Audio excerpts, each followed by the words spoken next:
Monsieur le ministre de l'Intérieur, Gérald Darmanin, vous avez menti.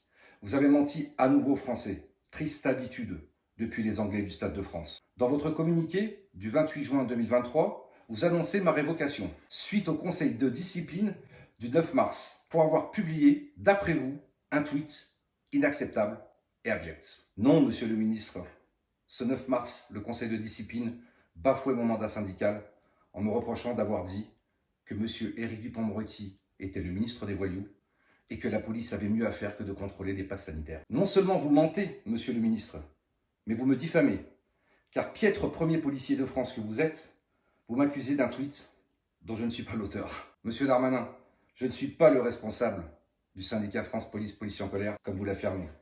Quelle incompétence.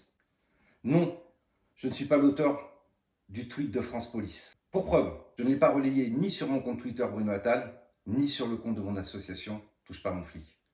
Monsieur Darmanin, je n'ai pas accès à ce compte Twitter. Vous m'avez diffamé.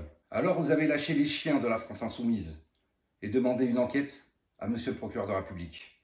J'attends avec impatience d'être entendu. À ce communiqué intolérable et inacceptable, vous avez mis une cible sur ma tête.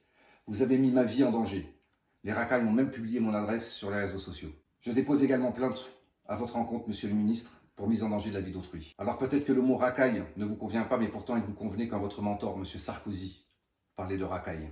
Aujourd'hui, j'ai fait l'objet de milliers de menaces, d'insultes et de diffamations. Le code de déontologie pourtant vous oblige à assurer ma sécurité. Vous ne le faites pas pour mes collègues, pourquoi vous le feriez pour moi? Alors pour tenter de calmer les émeutes, vous m'avez mis sur le bûcher pour faire plaisir à ceux qui brûlent nos villes. En m'accusant à tort de ce tweet, vous avez également porté atteinte à la présomption d'innocence, dont vous avez bénéficié légitimement, monsieur le ministre, quand vous étiez accusé d'un crime, le viol.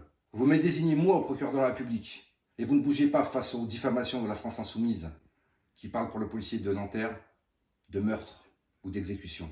Évidemment, je saisis le tribunal administratif pour cette révocation indigne, puisque mensongère et diffamatoire. Les plaintes que je diligente à votre encontre, monsieur le ministre de l'Intérieur, sont diffamation, atteinte à la présomption d'innocence, mise en danger de la vie d'autrui, harcèlement moral au travail, entrave à la liberté syndicale. J'exerce donc à ce jour, comme la loi m'y autorise, mon droit de retrait.